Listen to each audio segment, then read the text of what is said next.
I need to unmute myself if you want to hear what I have to say. So welcome everybody, and thank you for that kind introduction. My name's Mike Moffatt. I wear a couple hats, but today I'm here as Senior Director of the Smart Prosperity Institute, a think tank housed at the University of Ottawa that looks at any issue where the environment and the economy go together. So we don't just do housing, though it seems that lately that's what I've been known for, and it's a particular interest of mine. And speaking of particular interests of mine, I cannot give a policy discussion or any kind of talk without bringing the subject back to rural southwestern Ontario, because that's where my roots are. So the name of this presentation is how did the housing situation get so weird in Ontario? But the subtitle is Let's Talk Tillsonburg. I talk Tillsonburg a lot in Ottawa, and the immediate reaction I always get from policymakers up there is they know one thing about Tillsonburg. They know the song from Stompin' Tom Connors. And that's the basic, the knowledge that they have.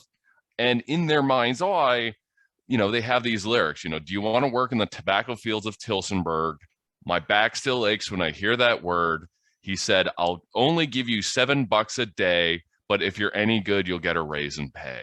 So it's basically known to sort of people outside of southwestern Ontario, in their mind's eye, hard, backbreaking agricultural labor and very low income, and sort of this kind of rural agricultural poverty.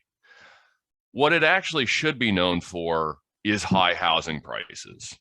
That if you want to buy a house these days in Tillsonburg, and this is the most up-to-date data we've had, it actually costs you about twice as much as it does in Winnipeg.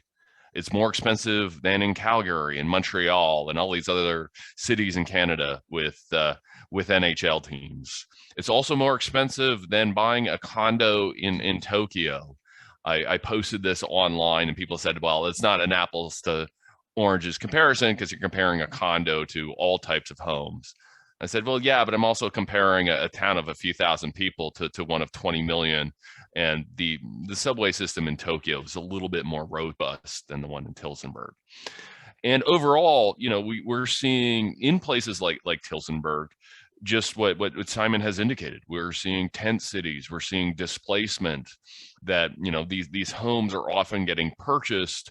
They used to be rental properties and the current owners are getting rent evicted and basically getting displaced. So we've had this change in these communities. A lot of it's for the good, right? A lot of it, we're revitalizing main streets. We spent 40 years in southwestern Ontario trying to figure out how to keep rural schools open. Now those schools are packed and they actually have portables. So there's a lot of good things that come to this, but we're getting these big issues around affordability and displacement and homelessness, which are big, big problems. So my basic, if you want the sort of short term of this, how did we get so weird? It's basically two things happen: that our population boomed, but our housing supply didn't. Our population growth rate escalated, but our rate at which we build homes, and I should say, when I talk about homes, I'm not talking about ownership of single detached properties. This is everything from, any type of housing unit, from basement granny suites to purpose-built rental to row houses, you name it. We really didn't change the rate at which that we built these. So we have more families chasing the same number of homes. That's going to equal a housing shortage. But that's a what. That's not really a why. That doesn't tell us, why this happened. So I think the first thing we have to, we have two components here. The first thing we have to do is talk about population growth. So this is data from before the pandemic. Between 2011 and 2015, if we look from Canada Day to Canada Day, we grew by about 444,000 people, about 110,000 a year. Between 2015 and 2019, that doubled to about 840,000 or 210,000 a year. So almost overnight, we went from a province growing by about 100,000 people to one growing by 200,000 people. And again, the change was exceptionally rapid. But what caused that change? Well, we can actually divide the components of population growth out. So we have 5 of them here, which I can run through.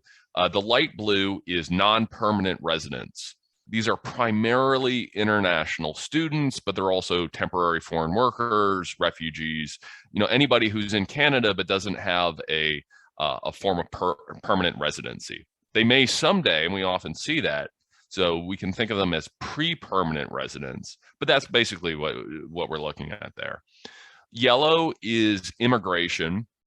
So we've seen an increase in immigration targets, and I've kind of assumed here that Ontario's share of immigration in these 2 things have been the same, like Ontario's share of Canadian immigration. Gray is basically everything else. So that's births, that's deaths, that's people leaving to go study in the United States and what have you. Orange is intra-provincial migration. So that's basically people leaving Ontario to go live in Alberta or vice versa. And then purple on 2015 to 19 is showing a little bit of an increase in Ontario's share of immigration, that more new Canadians moved to Ontario than the past. So our actually percentage of the immigration share went up. So those are the 5 things. And if I take the 2015-19 numbers and I subtract them from the 2011-15 numbers, this is where that difference comes from. This is where the extra 400,000 people came from. The top 2 things were basically policy choices made by the federal government. So changes in international student rules and rules governing temporary foreign workers. The second was changes to our federal immigration targets. We rose our federal immigration targets, and this is sort of the increase in Ontario's share. So we see the bulk of Ontario's population growth was due to policy choices. The rest were due to changing economic conditions. So we lost fewer people to the US than we had in the past, which explains some of the gray bar. The orange bar is that intra-provincial migration. And basically what happened was before 2015, we were losing people to the Alberta oil patch when the oil prices were really high. After 2015, oil prices crashed, and the U-Hauls started to move in the other direction. So people from Fort Mac were moving to Windsor instead of people from Windsor moving to Fort Mac. And then finally, our increased share of immigration was largely due to the fact that more new Canadians wanted to move to Ontario rather than move to Alberta. So about 1/3 of our population growth we can roughly ascribe to just generally a better economy after 2015. The other 2/3 were federal policy choice. These were, again, things that we decided to do on our own. So, and where we go in those policy choices, as we go back here, we see that much of this is due to temporary, so-called non-permanent residents, and it's almost entirely international students. And what happened over time was we liberalized the international student rules. So back in 2008, we introduced this Canadian experience class that allowed graduating international students to apply for permanent residency without leaving the country. So it made it more attractive for international students to come to Canada. And we did that on purpose. I actually think it was a very smart thing for us to do. We've always had a problem in Canada with integrating new Canadians into the labor market, right? They may have credentials from a school in Afghanistan or somewhere that we've never heard from, and it's hard for Canadian employers to know, what those credentials are worth and what those skills are. So we made a conscious effort back in 2008 under the Harper government to, instead of having new Canadians come over at the age of 28 or 29, have them come over at 18 or 19, go to a Laurier, go to a Fanshawe here in London, get your degree, get your diploma, and then immigrate, because we have a better idea of the value of a degree from Laurier or a diploma from Fanshawe. So this actually made sense. It was a big sort of policy to better integrate new Canadians into the labor force. And then we started to liberalize the rules to increase the international student population. So in 2013, there were reforms around allowing international students to stay after graduation. In 2014, we made it much easier for those students to pay their tuition while they're here, because we changed the rules governing whether or not they can work off campus during their studies. We basically liberalized all those rules. They didn't have to apply for a visa. And schools marketed that when they went overseas. They said, hey, come to Canada, come to Ontario. You can study here. You can make some money. It will pay for your tuition. You'll have a little bit left over to remit back to your folks. And this was a huge sort of advertising campaign that schools did. And it worked. And it worked incredibly well. So again, all of this population growth was due to policy choices that we made, and as well the response that colleges and universities had in response to that liberalization. So international enrollments absolutely boomed. But despite this increase in international enrollments and despite the increase in immigration targets, we didn't change how we build more houses. And again, houses of all forms, all homes of all forms, particularly in what's called the Greater Toronto and Hamilton area. So I'll give you a little map here of what I'm talking about. So this yellow area called the Greater Toronto area in Hamilton, it's where the majority of immigrants to Ontario end up, about 75% of them, and over half of the international students end up in this area. We also have the second outlying area, which contains the Waterloo region, which is basically the outer ring. So you have this kind of inner GTAH, and then you have this outer ring. And this is all part of the provincial growth plan, which governs a lot of policies around housing and infrastructure development. And what happened was we didn't build enough housing there. And not only did we not build enough housing there to respond to the increase in population, because what we should have done is say, oh, okay, the population's increasing. We need to increase our housing targets and get more aggressive. We actually did the opposite. We actually built less homes than we had planned to back in 2012. So although we needed to build more homes in this province, we actually built fewer, at least fewer in the GTAHA. So Durham built less than planned, Halton, Hamilton, Peel, York. The one outlier was actually the city of Toronto.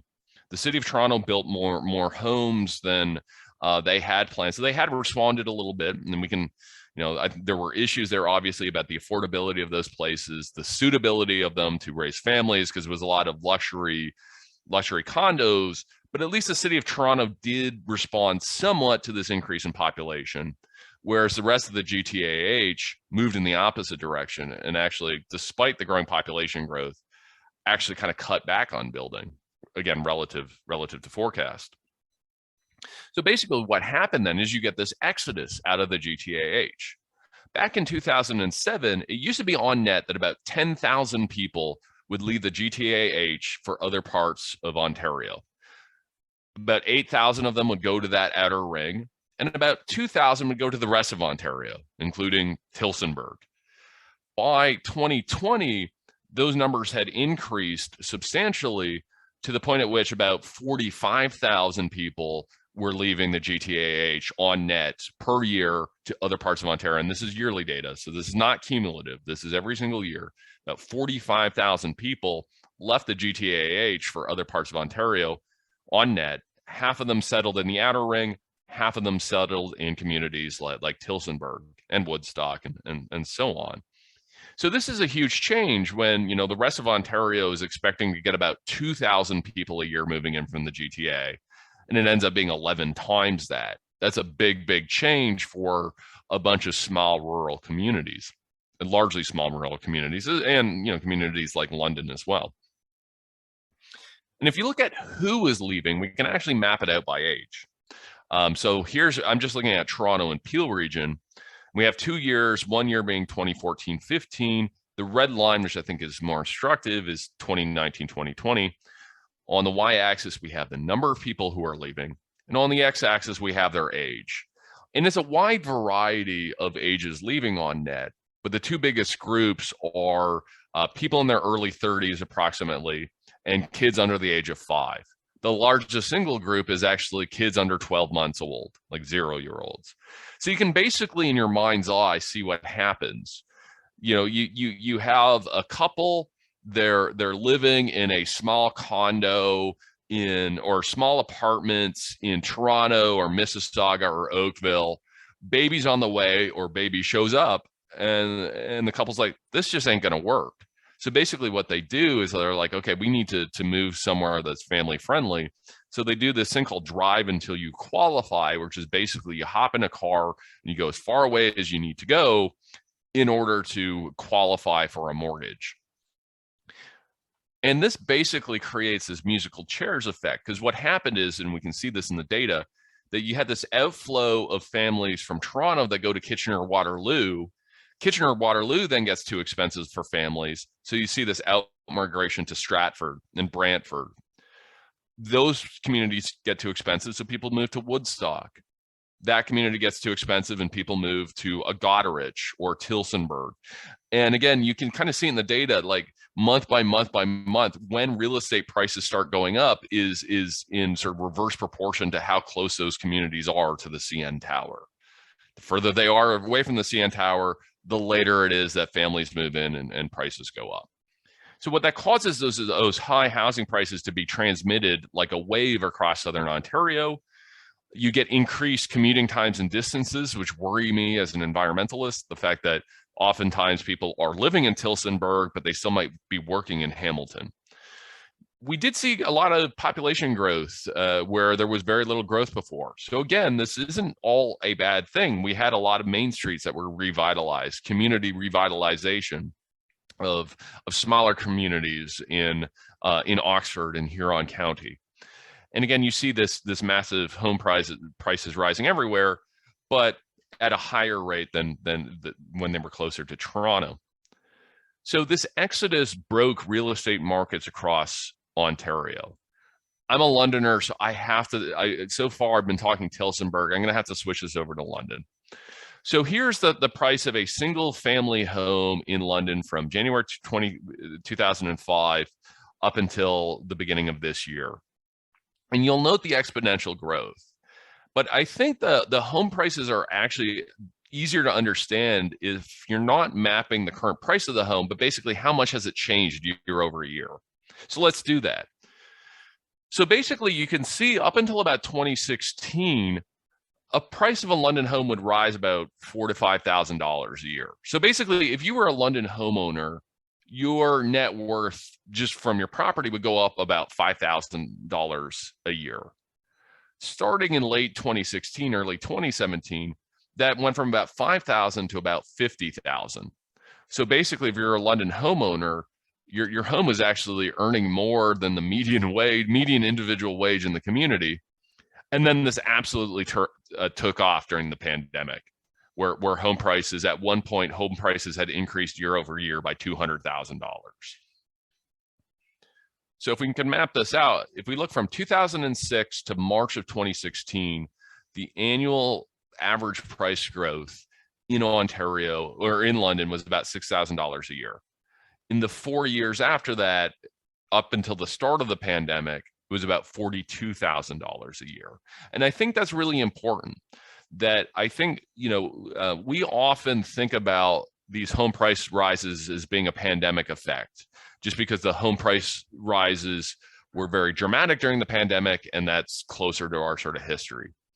And we did see that we had annual average price growth in London of $132,000 a year. So pretty much every London family, their home made more than they did during the pandemic, though that is now starting to reverse itself. But we have to recognize that this phenomenon that we have experienced in Southwestern Ontario started 4 years before the pandemic. But we do need to talk about the pandemic because it changed things as well. It basically threw fuel on this fire. But basically what we saw during the pandemic was we already had this pre-existing housing shortage. Now we couple record low interest rates on it, making it really easy to qualify for a home, driving monthly payments, at least the interest portion of monthly payments down to nothing, allowing families to place bigger bids. You had white collar professionals do really well during the pandemic financially because they were still earning as much money, but they couldn't spend money, right? There were supply chain shortages, so they couldn't go out and buy things. They weren't commuting to work. They couldn't go on vacation.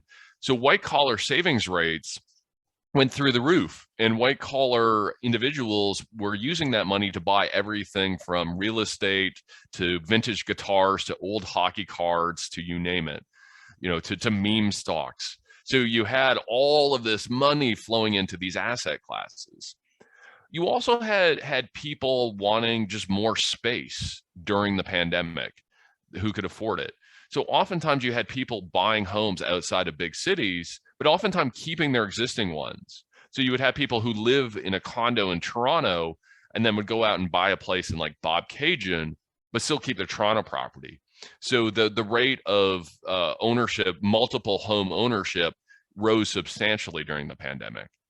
And then as well as prices rose, you get this fear of missing out thing where young couples were saying like, okay, well, I can't wait 6 months to buy a home because if I do, they're going to cost $100,000 more. So, which just escalates. It's the same way that, people are out sort of hoarding toilet paper or things like that during during a natural disaster because of fear of running out. Kind of the same thing here, right? So this kind of throws fuel on the fire where everyone goes, okay, well, I can't wait to buy a home because if I do, I won't be able to afford it. I need to buy this home right now. And they did. And it caused prices to absolutely spike. This has unwound itself in the last few months. Interest rates are rising sharply. And as the pandemic comes to an end, sometimes those families who own two homes are starting to put one of them on the market. Overall, this is deflating home prices. They're down about $100,000 here in London. But because young people have stopped buying those homes because of those high interest rates and because of that population growth, it's causing rents to skyrocket. Rents here in London, Ontario are up about 30% over last year. So affordability hasn't gotten better. Rental affordability has gotten a whole lot worse, and purchasing a home, the affordability hasn't gotten any better there either, because even though the sticker price of the home is lower, you're having to pay higher interest rates, and those are swallowing up any savings from the lower prices. So in the short to medium term, we're going to expect a whole lot of volatility, but in the longer term, we should expect things to look a lot like they did in 2016, 2019, again, because we haven't really changed the rate at which we've build houses, but our population is still booming. So will things get better? Well, the optimistic side of me says, well, at least policymakers recognize we have a problem. During the provincial election, we saw the federal government or the provincial government commit to a 1.5 million housing target. That number coming from the task force, the housing task force that Ford put together. Every provincial party, opposition party also endorsed this target. The federal government is talking about doubling housing over the next 10 years, which in Ontario would get you 1.5 million homes. We've had mayors or mayoral candidates from Ottawa to Guelph to St. Catharines to London to Hamilton to Windsor, all have their own housing targets. So at least there's some admission that there's a problem. And that actually makes me optimistic. I feel like the conversation's changed from where it was 3 to 4 years ago. What makes me pessimistic is that where it's not changing is in the GTA. So we did a study looking at this 1.5 million home targets and first of all asking, is it the right target? We found that it is, that's how many homes we're going to need over the next 10 years to support population growth, but also support the sort of backlog of demand. And then we went further and go, okay, well, where geographically is that demand coming from within the province? And we found that, not surprisingly, it's mostly coming in from the GTHA. And we said, okay, well, based on demographic trends, we can expect that Peel's going to need 277,000 homes, City of Toronto 259,000, and so on. But then if you compare those numbers to what's in municipal official plans, they're nowhere near each other. And in fact, like Peel's demand is about 2.5 times higher than what they're targeting in their official plan. And also remember, in the last decade, these communities underbuilt what was in their official plans. So, their official plans are insufficient. And we have a record of municipal governments who have been, not even hitting their own targets that they've been setting. So that makes me pessimistic. And we're now seeing other provinces take advantage of this. So Alberta has these ads all on the TTC and the subway, trying to get young Ontarians to move to Edmonton or Calgary or so on. We had last quarter, we had a record number of Ontarians move to other provinces. So, on one hand, this might ease some of the pressure, but one of the concerns I have is that Halifax or Glace Bay, Nova Scotia becomes the next Tillsonburg, where you have a bunch of young families moving in and revitalizes a bunch of communities, but it also means that those communities start to face the same affordability challenges as a Woodstock, as a London, as a Tillsonburg, and as a Kitchener-Waterloo.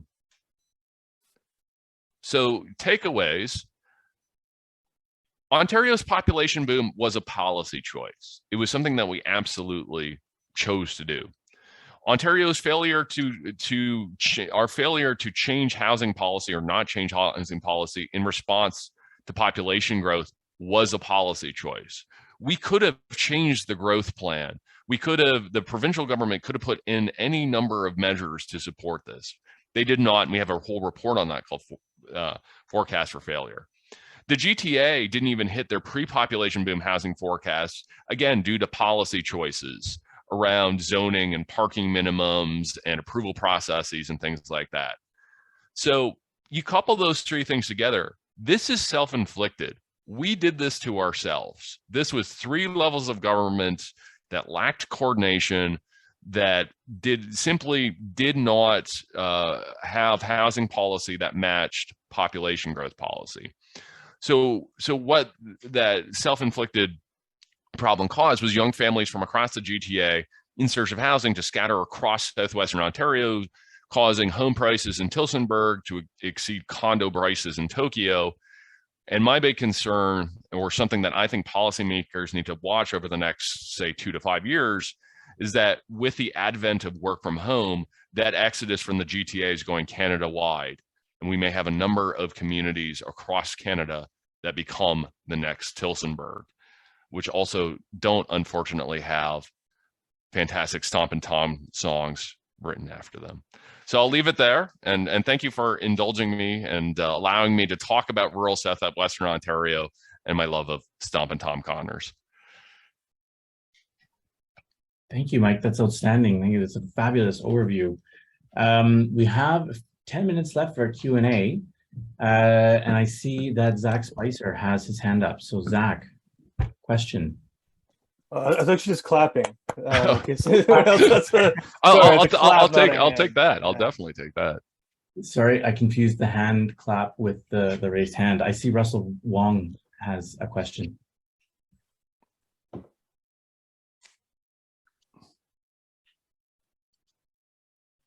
Russell? Having audio problems here, I think. Okay. Mike, no, you want to put your question in the chat?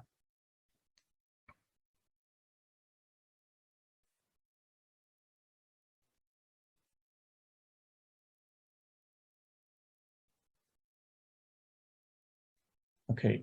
Karen has a question, and Russell can drop his question in the chat. Karen. Oh, we're having more mic problems. Karen, can you? Can't hear Karen. Okay, so we'll go with Russell's question. Sure, there's a belief in Vancouver that development is what's driving up prices rather than scarcity. So I'm assuming here this is something like, yeah, I'll let Mike kind of respond to try to sort of. Yeah, so and I get where that's coming from, and it's not, you know, on sort of an individual lot level, it's not completely, you know, out to lunch, because we do see that. And again, we see that even places like Tillsonburg, where affordable houses get sort of knocked down and replaced with luxury development. So you kind of say, okay, well, we had an affordable home here and now we don't, and that's a problem. And that's absolutely true. But where that where the analysis changes is on the more macro scale, right? In that it's like, okay, yes, this one property got more expensive, but that doesn't mean that development as a whole is causing all properties, because we have to realize that if those gentrifying residents didn't move there, they were going to move somewhere else, right? But you don't see that counterfactual, right? You don't see where they would have moved if they didn't move in that property. I do think there is also room for discussion about, are we building the right types of units? Are we building the right price point? So, this discussion can get oversimplified in the sort of unit versus a unit versus a unit. Right. So, I do think we need to look at that, but we simply need more units. If we're only building 750,000 units, it doesn't matter whether or not we're building them affordably or unaffordably. Even if we're building them affordably, what's going to happen is those rich families are just going to gentrify existing homes and push out the existing residents. Right. So we have a big quantity problem. And I think once we start to address that quantity problem, then I think there's absolutely room to sort of figure out, okay, what should that housing mix be? And environmentalists like me are going to be like, okay, let's not sprawl out. Let's figure out how to densify, and so on. And I would say as well, when people like me say, okay, we need to build more units, there seems to be this implicit assumption of what we're saying is that we have to allow the private sector to build more units. And we certainly do, but there is a large segment of the market that private developers are just never going, the price point's never going to be able to, be affordable. So we need to change our system, not just to help for-profit developments, but help those building, social housing, affordable housing, and so on. And I know, Russell, there was a great piece about 6 months ago out in Vancouver, where the city of Vancouver was trying to build affordable housing and actually getting caught up in their own rules. So you had one arm of the city blocking another arm of the city, who wanted, because again, it was, going, okay, well, yeah, you can't build that here because of X, Y, and Z. So right, I think that was Francis Bula. Yeah. And I highly recommend the piece. So I should just be clear about a few things that we do recognize a unit is not a unit, a unit is not a unit is not a unit. And secondly, this is not just about the private sector. This is also about creating the conditions so we can have more social housing, assisted living, and things like that. So yeah, I guess as a would-be politician, I'm trying to figure out how to push back against that. But at least in Vancouver, a lot of the resistance to building new housing comes from, or is often expressed as this, like, look, we're doing all this development and yet prices are going up. So one candidate's theory is that, what we need to do is slow down development. So I'm trying to convince people that development is the cure rather than the disease. Anyway, so one other question is this, will this recording be public, or? So I guess to the organizers. I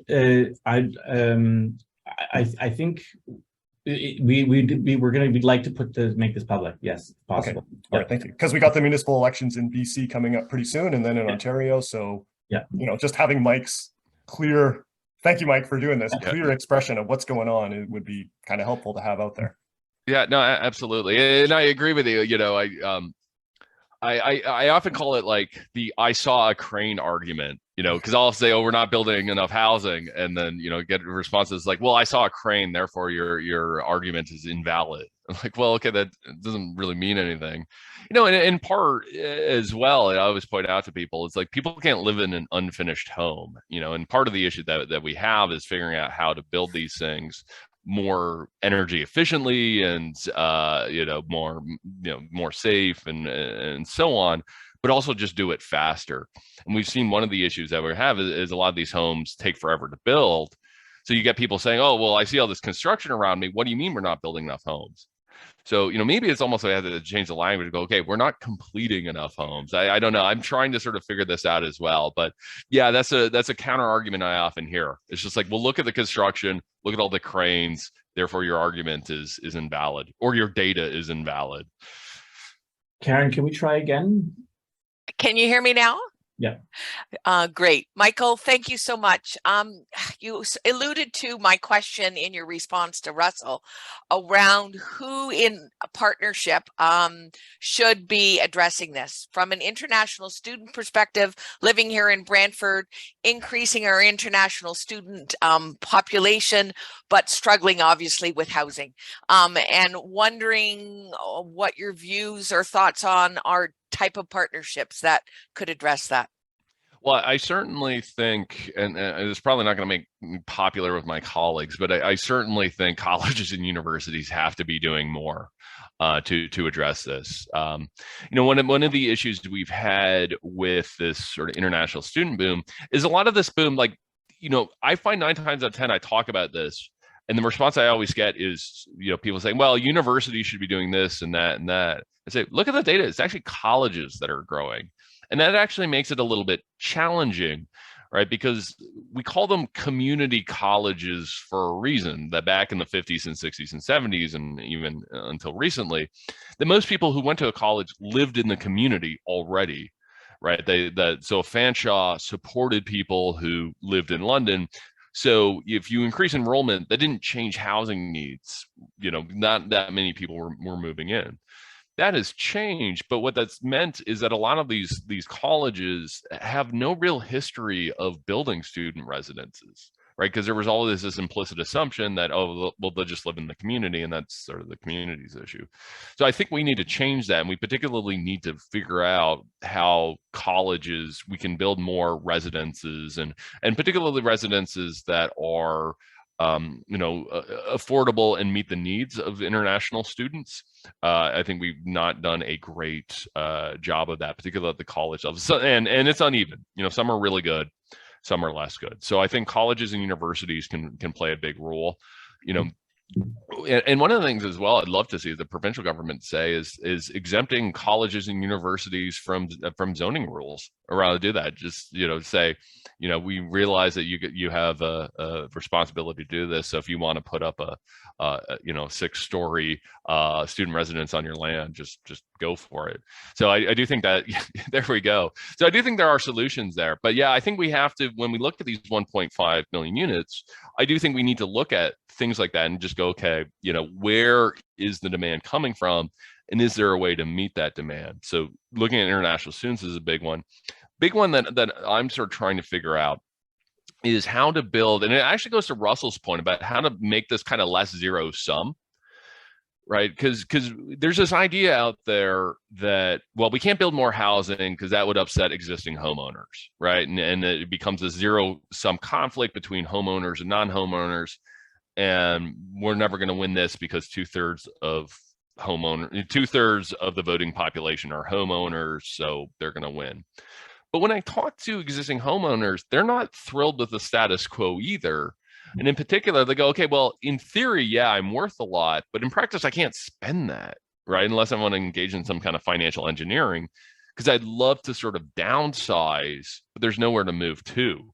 So if we find ways to create more seniors-friendly housing in the neighborhoods that seniors want to live in, that not only sort of eliminates this zero-sum discussion, but it also would allow seniors to downsize their existing property, which would free up their single-family home and allow the next generation to move in. Because I can tell you there are so many neighborhoods, and I'm currently in one in London, Ontario, where I would say most of the suburban homes have no children, and the current residents are in their 70s and 80s and sometimes older. So if we can figure out how to unlock those homes, create some seniors friendly housing, move that next generation. So I think we do need to look at these individual market segments, and if we do that, that can help us to avoid the sort of zero sum discussion that we often find ourselves in.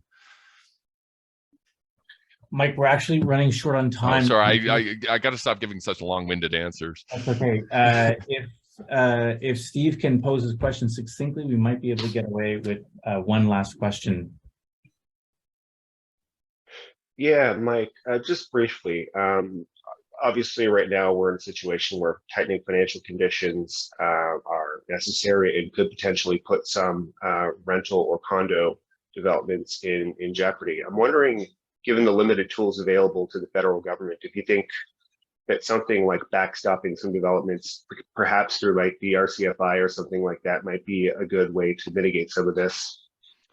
Yeah, I do. And I worry about that as well. And we actually see that in the data that housing starts are going in the wrong direction, despite the fact that this discussion of the need for 1.5 million homes. Because what's happening with the higher interest rates is, first of all, that's just killing demand from potential home buyers.